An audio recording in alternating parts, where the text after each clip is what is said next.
Stonehenge es un antiguo y misterioso monumento. Se encuentra aislado en el corazón de la campiña inglesa. De momento nadie ha sido capaz de averiguar quién construyó Stonehenge, ni por qué. La prueba del carbono nos dice que su construcción comenzó hace unos 5000 años. Una solemne avenida conecta el círculo con el cercano río Avon. El monumento original contaba con más de 150 piedras de unas 40 toneladas de peso cada una, que conformaban un recinto circular.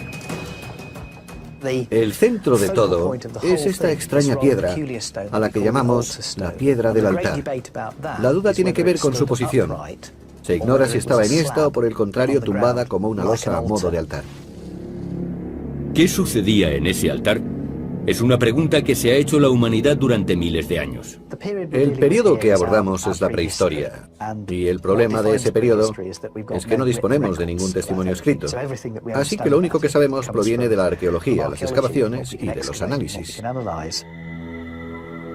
Sobre Stonehenge se han dicho muchas cosas, desde que era un hospital del Neolítico hasta una pista de aterrizaje para alienígenas, desde un templo solar hasta un santuario druida. Pero el descubrimiento de los restos calcinados de unas 200 personas en 2008 nos sugiere un pasado más oscuro. Stonehenge pudo ser un templo de la muerte. Un lugar donde los vivos acudían para encontrarse con los espíritus. El descubrimiento en 2009 de un segundo círculo llamado Blue Stonehenge refuerza la teoría de que Stonehenge formaba parte de un complejo ceremonial mayor. Stonehenge es sin duda un centro ceremonial. Estoy seguro de que allí se practicaban rituales.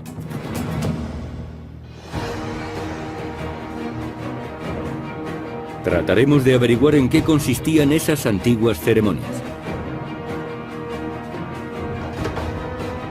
Un eminente arqueólogo investigará las circunstancias de la muerte de este hombre. Le lanzaron 4 o 5 flechas como esta. Las pruebas podrían hablar de uno de los rituales más oscuros, el sacrificio humano. Nuestra investigación intentará aclarar si Stonehenge era un templo de la muerte. Hasta hoy, los investigadores han estudiado la forma física de Stonehenge, pero no cómo sonaba. El equipo de investigación usará instrumentos musicales antiguos para recrear rituales prehistóricos dentro del círculo. Quizá aquellas ceremonias sirvan para invocar a los muertos y considerarlos presentes. La investigación revela que el ritmo repetitivo de un tambor puede disminuir la frecuencia de las ondas cerebrales. En este estado se puede llegar a creer o sentir una presencia asociada a lo espiritual. El equipo científico usará un escáner cerebral para comprobar si el sonido puede alterar los estados de conciencia. Los sonidos experimentan curiosas variaciones en Stonehenge. Y una psicóloga podría demostrar el poder del sonido a través de la hipnosis. La hipnosis crea un estado similar al sonambulismo.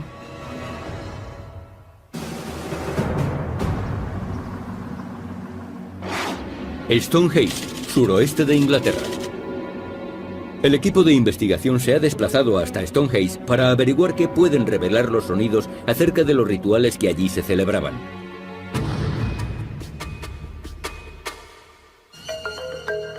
Rupert Till es un experto en tecnología acústica y dirige el equipo. Hace 4000 años la cultura se transmitía de forma oral, se transmitía de boca en boca. No existía la escritura, así que la información y las costumbres se transmitían hablando y escuchando. Si estudias lugares antiguos donde se celebraban rituales, quizás tengas que prestar tanta atención a lo que oyes como a lo que ves.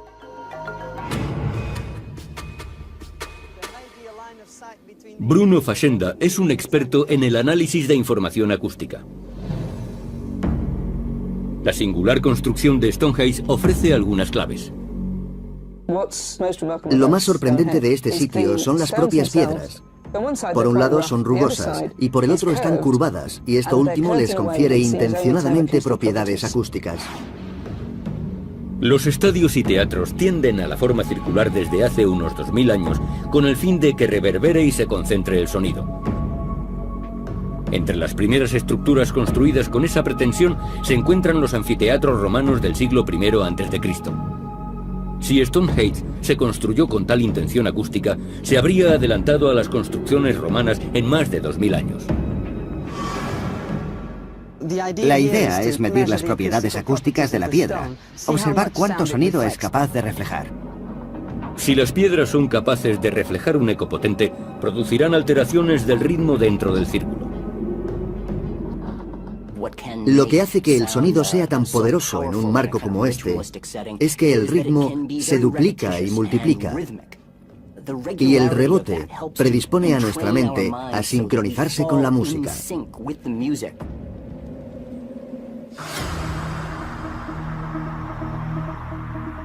Un experto en instrumentos prehistóricos se ha unido al equipo para recrear música antigua. Usa reproducciones de tambores de hace unos 4500 años, descubiertos por arqueólogos en Europa. Un micrófono multidireccional de alta sensibilidad y una grabadora digital de audio medirán la respuesta del entorno. Estos tienen la base decorada. Probablemente esa parte quedaría a la vista. Quizá se lo ponían al hombro.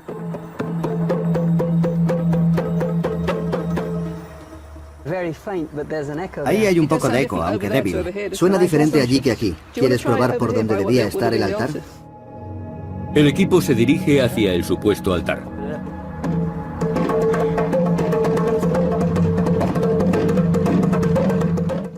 Sí, hay un eco más pronunciado. ¿Podemos probar con dos? Sí, por supuesto, empieza tú.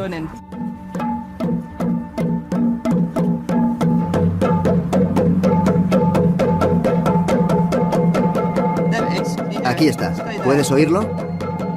Intenta seguir el ritmo.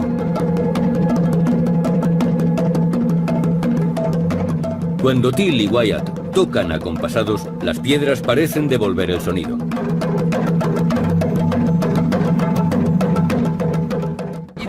Puedes oír el eco de manera muy clara, ¿verdad? Ese taca, taca, taca, taca. Parece como si al tocar, el espacio amplificase los sonidos. El equipo mide la frecuencia con la que están obteniendo más eco. Estamos trabajando sobre una frecuencia muy baja que no puedes oír a menos que toques a un ritmo determinado. Si tocas a ese ritmo, puedes comenzar a percibir esas frecuencias, que están alrededor de los 10 hercios. En torno a esa franja de frecuencias es donde se dan las ondas alfa. Los tambores suenan en la frecuencia necesaria para producir ondas alfa. Las ondas alfa se corresponden con un ritmo en el que el cerebro parece relajarse. Exponer a un ser humano a sonidos rítmicos puede inducirle a un estado propicio para la meditación, por ejemplo. Un ritmo repetitivo de tambor al producir ondas alfa puede crear un estado alterado de consciencia. ¿Has sentido cómo te desvanecías? Estaba empezando a dormirme.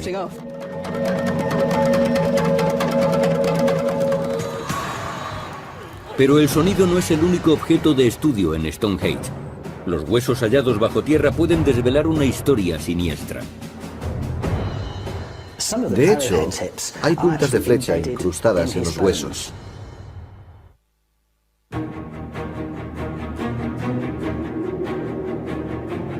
Misterio sin resolver está en Inglaterra, tratando de desvelar uno de los enigmas más antiguos del mundo. Stonehenge. Los historiadores creen que su construcción comenzó alrededor del año 3100 a.C. Pero continuó durante 1400 años, ya que el monumento era heredado por la siguiente generación.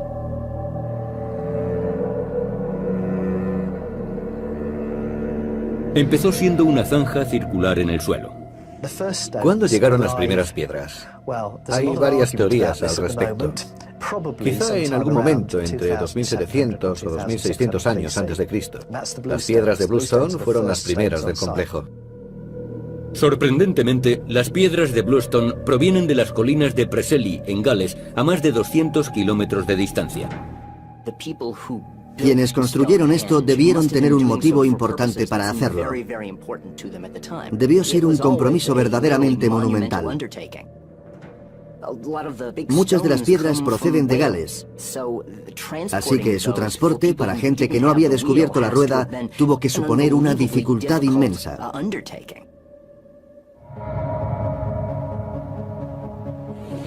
Alrededor del año 2500 a.C., las piedras de Bluestone fueron redistribuidas y los grandes bloques de arenisca se dispusieron en un círculo alrededor de ellas. Las piedras tienen una disposición bien estudiada. Están unidas como ensambles de caja y espiga. Cada piedra vertical tiene protuberancias en su parte superior que encajan en los huecos de la horizontal. Parece un trabajo de carpintería, pero hecho con piedra muy dura. Sorprendentemente, hace unos 4500 años, el pueblo que construyó Stonehenge aplicaba técnicas de carpintería en rocas de 40 toneladas.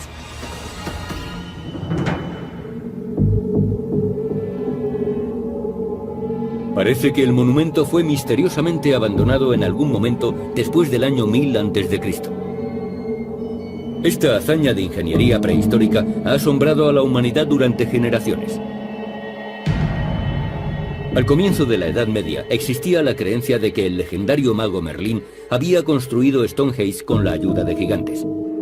En el siglo XVII se pensaba que era un templo romano.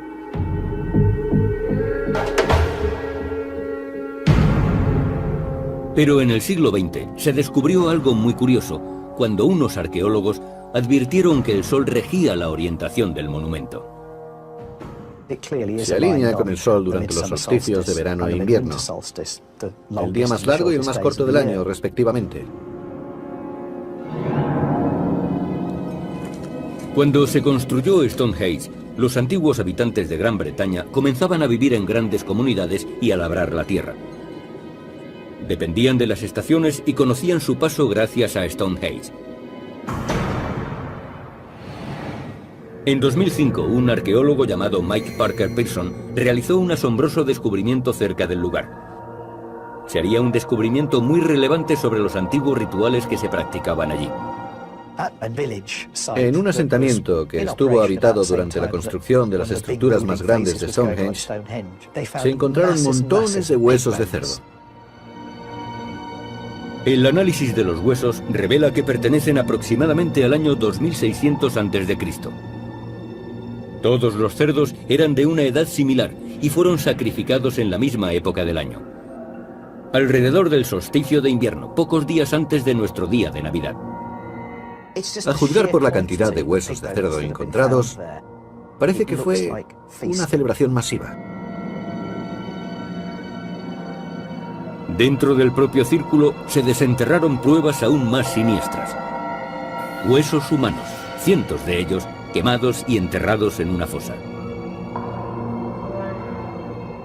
El primer análisis de los huesos incinerados que se encontraron en Stonehenge nos sugiere que pertenecían principalmente a varones adultos. Cabe suponer que allí se diera sepultura a hombres importantes dentro de la comunidad. Los huesos se sitúan en la prehistoria.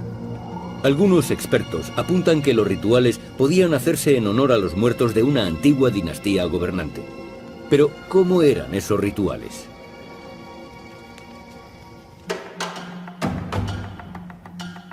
El descubrimiento de un esqueleto podría aportar pruebas.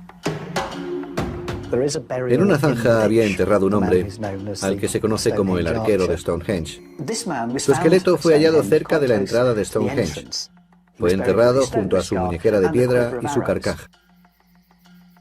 Se daba por hecho que era un arquero, pero alguien observó más detenidamente las puntas de flecha y se dio cuenta de que un gran número de ellas habían perdido su punta. Incluso algunas de las puntas estaban incrustadas en sus huesos. Así que las flechas quizá no fueran una ofrenda, sino que probablemente aludieran a la causa de su muerte. El arquero recibió al menos 5 flechazos y fue enterrado en el monumento más sagrado de su tiempo. Para mí, el hueso del cuerpo de esta persona que más información aporta es este. Está dañado por una punta de flecha de sílex, pero el daño no viene de esta parte, sino de esta otra.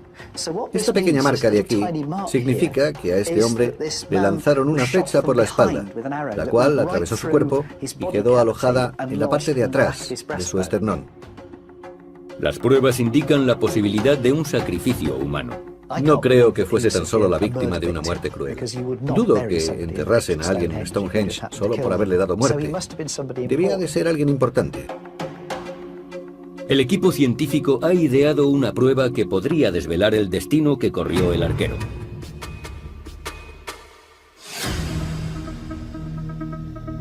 Barry Keegan es un experto en tecnología primitiva. Puede fabricar arcos antiguos y flechas con punta de sílex. También practica el tiro con arco. En la prehistoria, arcos y flechas formaban parte de la vida diaria y eran una extensión del hombre. Si el arquero de Stonehenge fue sacrificado, le habrían disparado desde una distancia más corta. En esta prueba, Keegan disparará al hueso desde una distancia cada vez más cercana. E intentará reproducir las marcas encontradas en el esternón del arquero de Stonehenge. El primer disparo es desde 15 metros. No creo que dañe mucho al hueso desde aquí.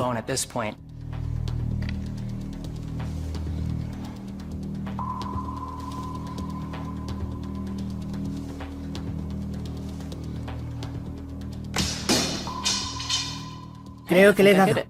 Keegan tiene razón. La flecha apenas causa daño a una distancia de 15 metros. Cuanto más nos acerquemos, mayor será el daño. El siguiente disparo es desde 12 metros.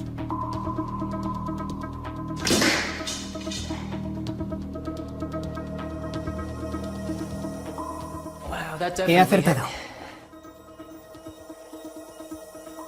9 metros. Parece que ha hecho algún daño. Y por último, a 6 metros.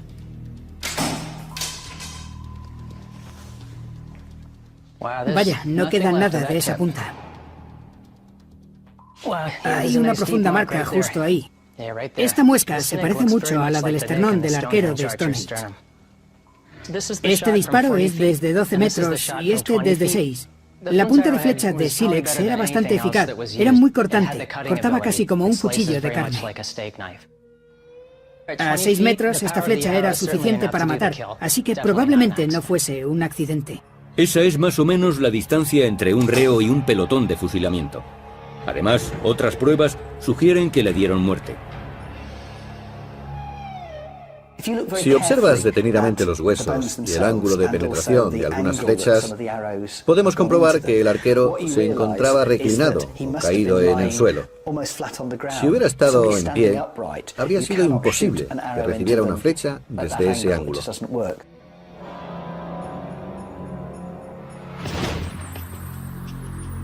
El equipo estudia la posibilidad de que Stonehenge fuera un templo para entrar en contacto con los muertos. Solo se conserva un 40% de las piedras originales. Que las piedras no conserven su disposición original supone un problema. Es como intentar medir la acústica de una catedral derruida. Se pueden conseguir algunos efectos, pero no los mismos. Necesitan probar el sonido de Stonehenge como si permaneciera intacto. Y existe un lugar donde es posible hacerlo. Se puede oír cómo resuenan los tambores, cómo se expande el sonido e invade todo el recinto, que parece temblar.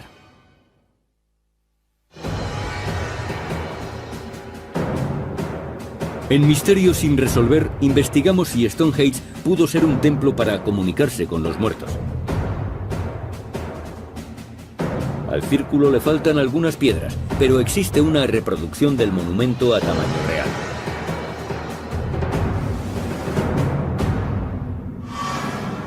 Se encuentra cerca del río Columbia, en Mary Hill, Washington.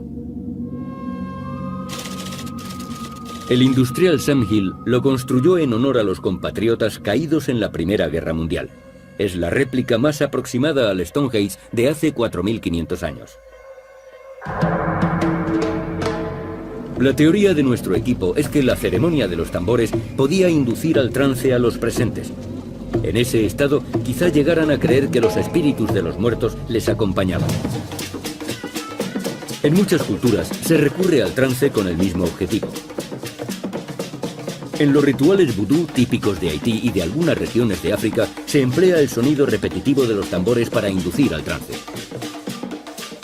En ese estado, los participantes creen que han sido poseídos por los espíritus y son capaces de hablar con los muertos. Muchos expertos creen que el sonido de los tambores pueden crear estados de conciencia alterados. Este fenómeno se conoce como entrainment. Cuando alguien se expone a un determinado estímulo rítmico, su cerebro tiende a sincronizarse con ese patrón.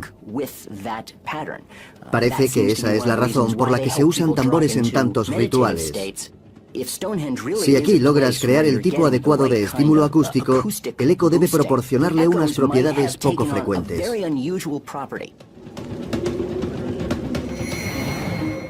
El equipo cree que en Stonehenge se amplificaban los ritmos de la percusión, aumentando su efecto en el cerebro humano.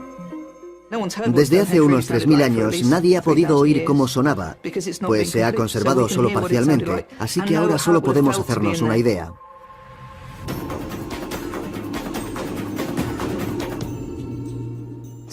Este es nuestro Dodi.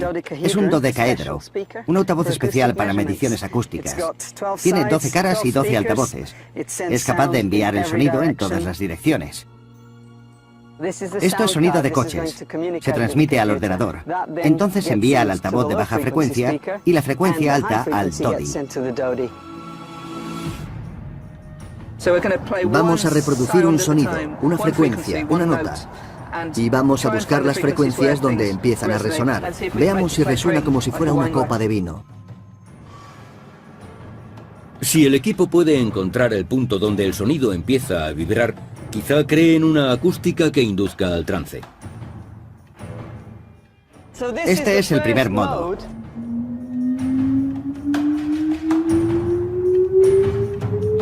Están barriendo las frecuencias de sonido llamadas modos. Segundo modo. 54,5. Los 3 primeros modos no ofrecen el efecto buscado. Ese debe ser el modo 4. En el cuarto modo encuentran algo diferente. Te daré volumen en el centro. 92,5. De acuerdo, vamos al siguiente. Es increíble, son 4,3 metros. 61. De acuerdo. Me he desplazado 1 metro y aquí tenemos 75 decibelios. Prácticamente se dobla el volumen moviéndose 1 solo metro. En lugar de ir apagándose, va creciendo. 79, 81... Da la impresión de que no disminuye el volumen del sonido al alejarnos de los altavoces. Este gráfico representa cómo viaja el sonido desde el centro del círculo hacia sus bordes. Los picos nos muestran dónde es más fuerte y los surcos dónde se hace más débil. El sonido recorre este lugar de manera casi mágica. Se mueve de un modo poco convencional.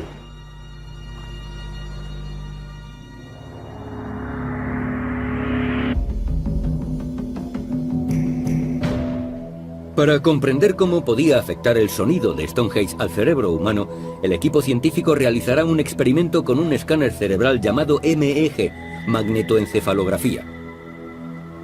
Mide los campos magnéticos producidos por la actividad eléctrica en el cerebro. David Poeppel es un neurocientífico experto en el procesamiento del sonido por parte del cerebro. La magnetoencefalografía es la mejor forma de estudiar los sonidos. Esta máquina tiene 160 sensores que se sitúan alrededor de la cabeza.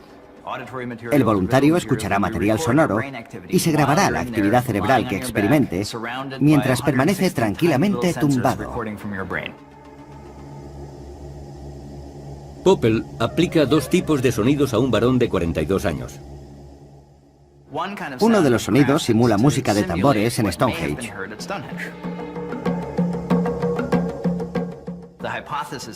La hipótesis es que este ritmo, su tempo y reverberación tendrán un efecto determinado.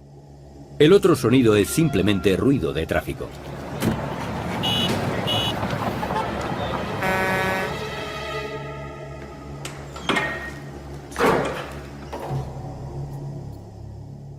Estamos listos para reproducir los sonidos. Primero el de Stonehenge.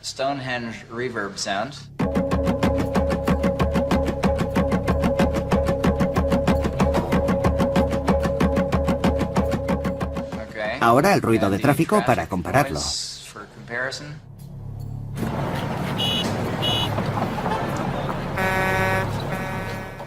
Wayne, ¿oyes bien los sonidos? Perfectamente. El voluntario escucha 50 veces cada sonido. Utiliza un mapa del cerebro y un gráfico de frecuencia para medir la respuesta. Tan pronto como oye el primer sonido, sea el tráfico o un tambor de Stonehenge, la actividad cerebral se graba inmediatamente. El tiempo que tarda el cerebro en reaccionar al sonido es aproximadamente 1/10 de segundo. El panel superior recoge los sonidos de Stonehenge y el superior los sonidos de la calle. Mira estas 3 ondas de activación del ruido de tráfico. Arriba y abajo, arriba y abajo, arriba y abajo. Esto no ocurre con los sonidos de Stonehenge. Estos mantienen una regularidad. Es el boom boom, o un ritmo. Dicha regularidad provoca una respuesta del cerebro.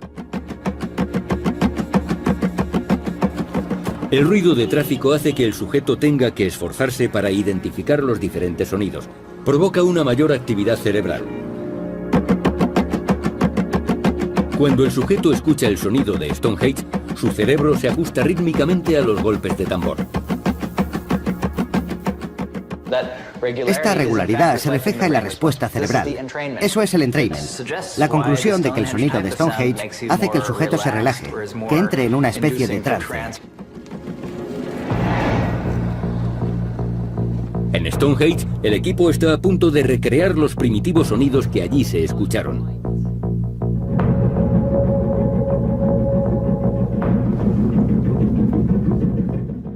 ¿Has oído el efecto? Sí, es alucinante.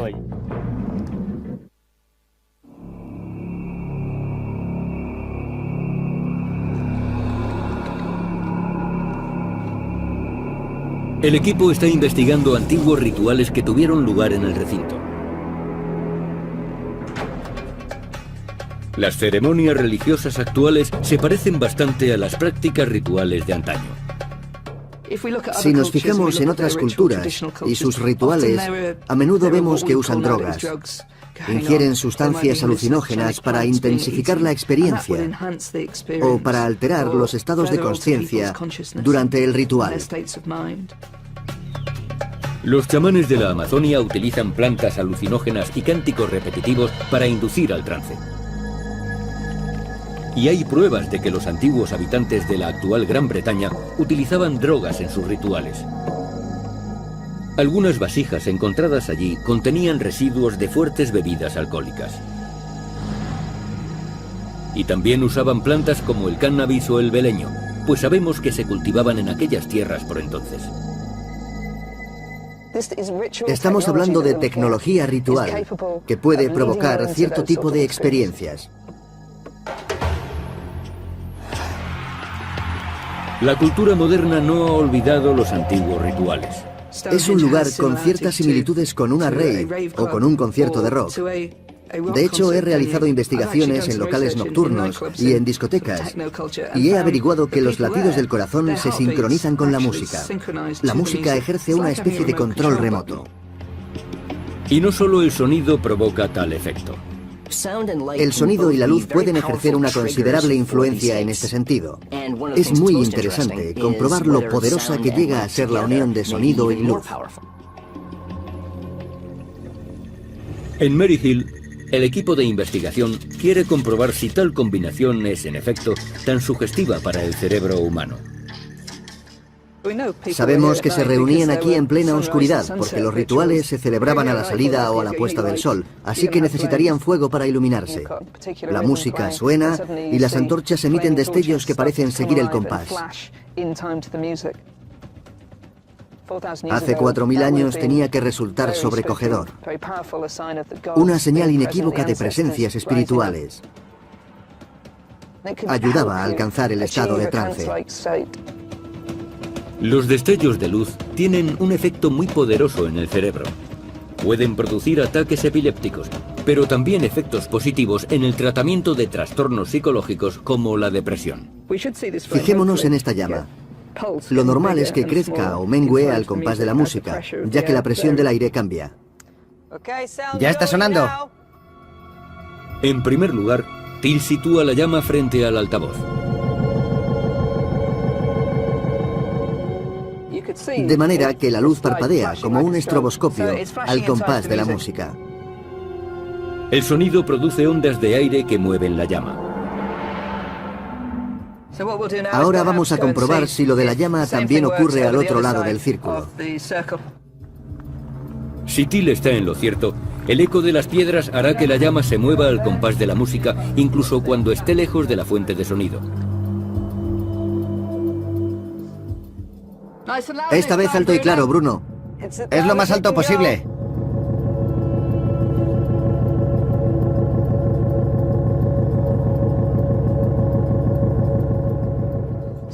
El efecto no es tan claro. No hace bo, bo, bo tan nítidamente. Pero cuando titila, se forman claros y oscuros al ritmo de la música. Es como una luz estroboscópica. Con llamas grandes y numerosas unidas al ruido de los tambores, el efecto podría llegar a afectar a la gente. Solemos quedarnos mirando fijamente a las llamas porque titilan entre 5 y 15 hercios, de manera que nuestro cerebro se deja llevar. Ahora, Till y Fashenda deben hacer la prueba con la música. Vamos a usar la frecuencia más alta y sonidos de percusión, como si estuviéramos aquí hace 4000 años con 100 personas en lugar de con un altavoz. El equipo de investigación está intentando producir una gran cantidad de sonidos de baja frecuencia. Las frecuencias entre 8 y 15 hercios producen ondas alfa. Las ondas alfa están relacionadas con estados de conciencia alterados. Los sonidos de muy baja frecuencia también se asocian con otros fenómenos naturales, como tormentas o terremotos. Quizá es por eso, por lo que cuando se usa este tipo de ritmos en rituales religiosos, la gente experimenta una sensación de sobrecogimiento. Vale.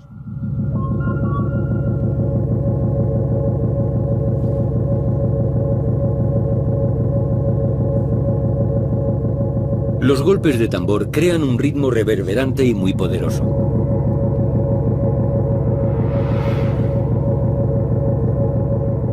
Stonehenge retumba de arriba a abajo.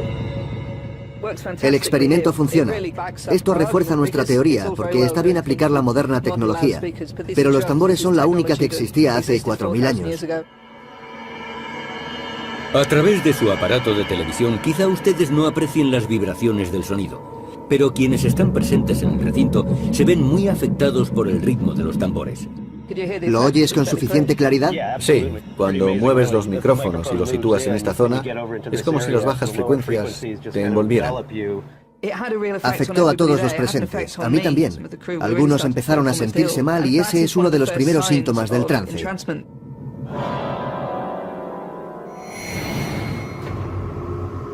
El trance es muy parecido a la hipnosis y ambos se basan en el sonido para provocar estados de conciencia alterados.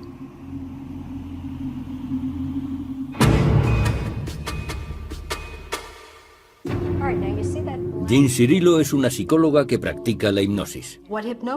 La hipnosis puede ayudar a controlar la presión arterial, paliar el dolor, la depresión y otro tipo de dolencias que no han podido ser tratadas por otros medios. La hipnosis es tan efectiva que su uso ha sido aprobado por los ministerios de salud de varios países para tratar los efectos secundarios de la quimioterapia o el dolor postquirúrgico. El sonido es muy importante para nosotros. Puede cambiar nuestro estado de ánimo.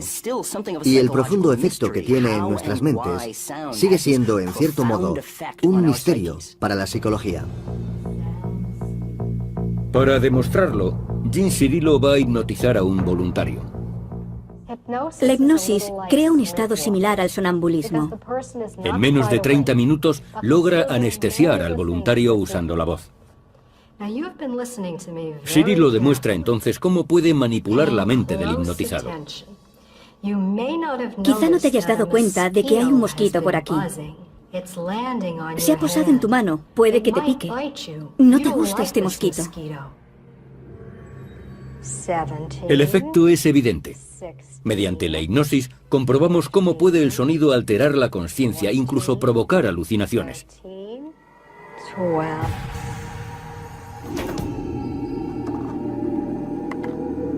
El equipo ha recogido y analizado todos los datos. Ahora, por primera vez en 4000 años, se puede estudiar el efecto que los rituales pudieron tener en nuestros ancestros. Podemos usar cualquier sonido. Puede ser mi voz o una reproducción de un tambor de hace 4000 años y probar cómo sonaba allí.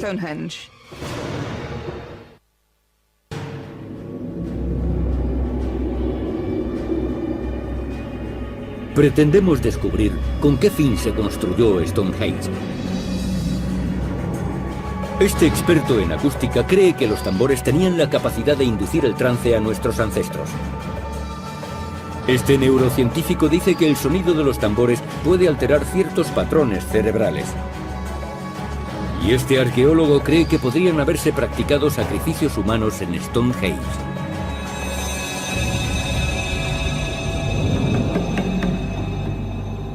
Nuestro equipo está analizando los resultados. Con la información obtenida allí y en Mary Hill hemos creado una versión digital de la acústica y hemos podido recrear los sonidos que se producían allí hace 4000 años. Podemos comprobar cualquier sonido.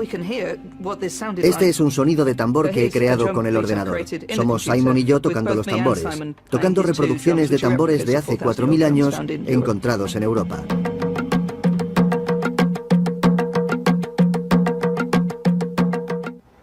Puedo aplicarle la acústica de Stonehenge. Esta es la primera vez en 4000 años que alguien ha sido capaz de experimentar los sonidos ceremoniales que se escuchaban en Stonehenge.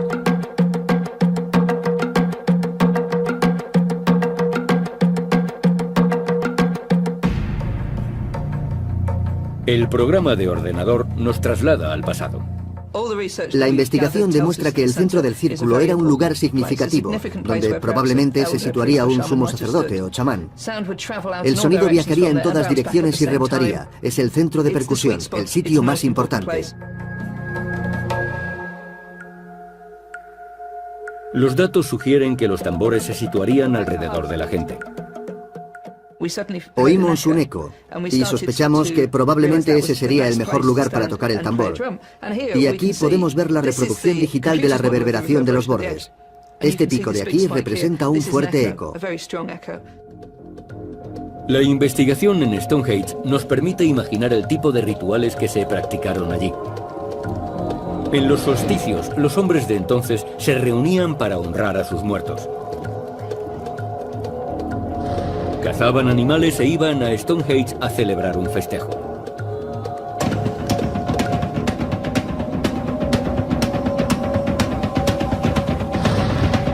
Un chamán dirigía la ceremonia desde el centro del círculo. Los tambores serían tañidos en los bordes del círculo y su sonido reverberaría en las piedras.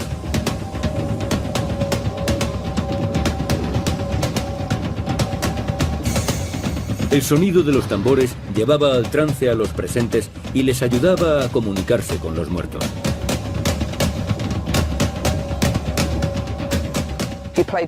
Si tocas el tambor aquí al ritmo adecuado, el lugar empezaría a retumbar. Las ondas alfa producidas por esa frecuencia de sonido afectarían al cerebro de los presentes y les inducirían al trance.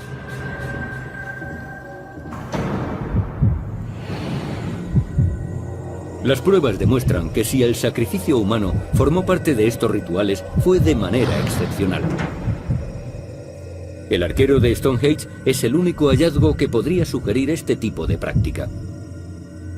Es difícil determinar cómo murió exactamente, pero parece que fue víctima de un sacrificio. No está comprobado que los sacrificios humanos formaran parte de los rituales de aquella época. Debieron practicar muchos ritos, pero no creo que el sacrificio humano se practicara habitualmente.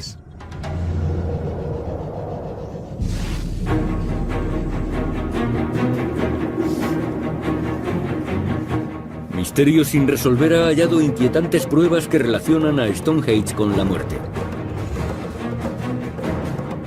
El equipo científico ha demostrado que los sonidos rítmicos pueden provocar estados de conciencia alterados.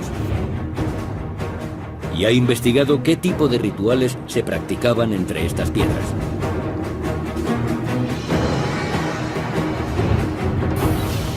Los descubrimientos arqueológicos nos muestran que este enigma prehistórico aún guarda muchos secretos. Hay muchos misterios que no podremos desvelar, salvo que alguien invente la forma de viajar en el tiempo y podamos volver al pasado y ver e interrogar a las gentes de entonces para saber por qué construyeron lugares como este. ¿Y cómo lo hicieron? Hasta que alguien invente esa máquina del tiempo, nunca tendremos las respuestas. De hecho, eso es lo fascinante.